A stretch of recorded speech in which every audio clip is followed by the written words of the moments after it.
So we dropped 14 bombs on Iran's key nuclear facilities, totally, as I said originally, obliterating them. And that's been confirmed, and everybody understands it. Together we stopped the #1 state sponsor of terror from obtaining the world's most dangerous weapons. And if you think about it, if we didn't do that, and assuming we made the same deal that we have today, there'd be a dark cloud over this deal. And #1, it wouldn't happen because the other Arab and Muslim nations really wouldn't feel comfortable making the deal that we have now, right? If Iran had that nuclear weapon that they were about 2 months away from having. They would have had it in 2 months or maybe less than that. They were right at, this was our last shot. They looked at it for 22 years. This was our last shot. The pilots told me that. They said, 22 years, sir, they looked at it. Our predecessors looked, they studied it. 3 times a year would do drills on that exact attack. And boy, did they get it right. But let's assume they didn't, and let's assume there was large-scale nuclear weapons in the hands of Iran. We couldn't be here today. Even if we signed the deal, which we couldn't do because a lot of people would not want to have anything to do with it, we took a big cloud off of the Middle East and off of Israel.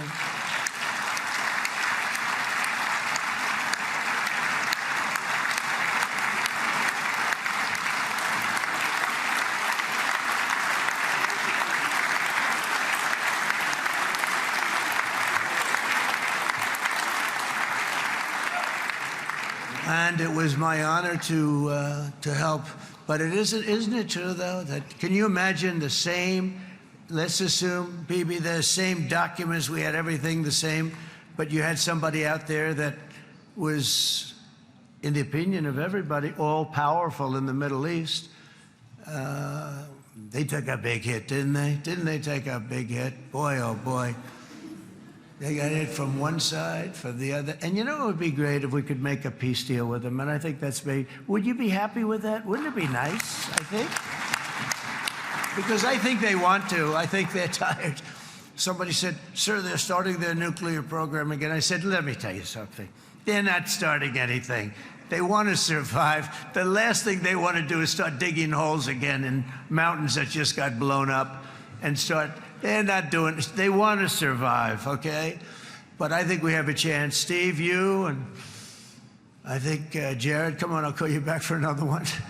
We always bring Jared when we want to get that deal closed. We bring Jared, but Steve, you and Jared and the General and Pete and Marco, you'll get that deal done easy. I think that'll be easy. But first we have to get Russia done. We got to get that one done.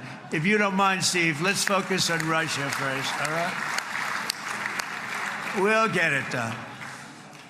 In Lebanon, the dagger of Hezbollah, long aimed at Israel's throat, has been totally shattered. My administration is actively supporting the new president of Lebanon in his mission to permanently disarm Hezbollah's terror brigades. He's doing very well. And build a thriving state at peace with its neighbors. And you're very much in favor of that, I know. And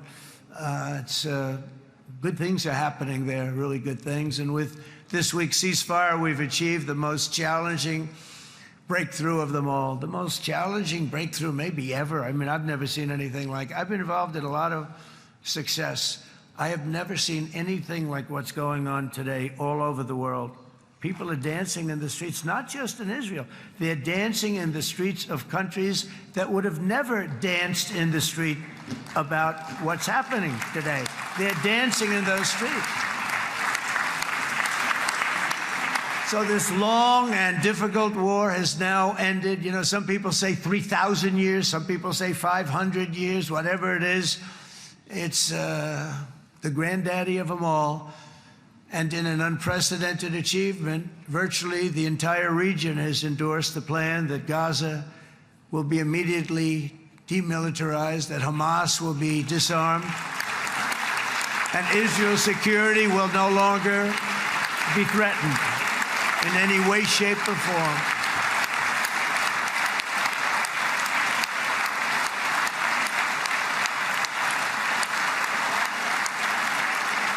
So Israel, with our help, has won all that they can by force of arms. You've won.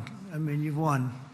Now it's time to translate these victories against terrorists on the battlefield into the ultimate prize of peace and prosperity for the entire Middle East. It's about time you were able to enjoy the fruits of your labor. Mr. Opposition Leader. I said he's a very nice opposition leader. I think, no, he's a nice man. Bibi, he's a nice man.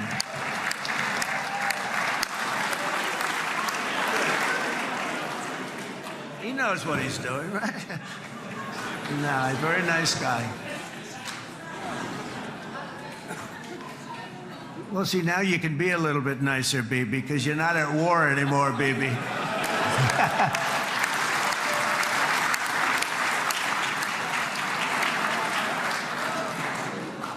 But only by embracing the opportunities of this moment can we achieve our goal of ensuring that the horrors of recent years will never happen again. You don't want to have to go through this again. 8 years ago, I came to this region on a very special first trip abroad as the President of the United States. I came here very early at your request. I addressed the leaders of the Arab and Muslim world gathered in Saudi Arabia and said that it was time to build a future free of the grip of extremism and terror. And interestingly, right now, as soon as I'm finished, I'm quite late. You've kept me quite late between opposition leaders and Bibi's brilliant but very long speech. I thought I was going to run up here, make a speech, and then head to Egypt. It didn't work out, though. And you made a pretty long one, too, sir.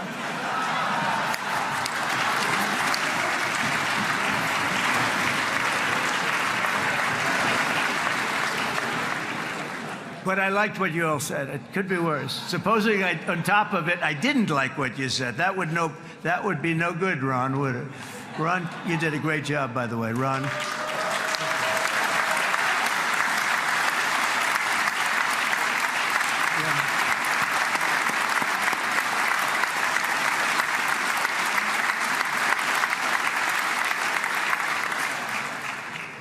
So I'm going to be meeting, actually, in a little while, I'm going to be meeting with the most powerful, the richest nations, really, in the world. Although now, with the tariffs, the United States is by far the richest nation in the world, as you probably have been reading. But the richest nations, most powerful nations, you know, tremendous, headed by some tremendous people in many cases. Some cases I wouldn't say necessarily I would endorse. But I will tell you, some incredible people that really helped us make this all possible. So I'll be going there. I'll be quite late. They might not be there by the time I get there. But we're going to give it a shot. But the journey we started back then led to the crushing defeat of the ISIS caliphate, to the monumental Abraham Accords, and ultimately to the historic ceasefire this week, in which many of those same nations really played a very pivotal role, I have to tell you. Steve will tell you that. Jared will tell you that. Together, we've shown that peace is not just a hope that we can dream about. It's a reality we can build upon day by day, person by person, and nation by nation.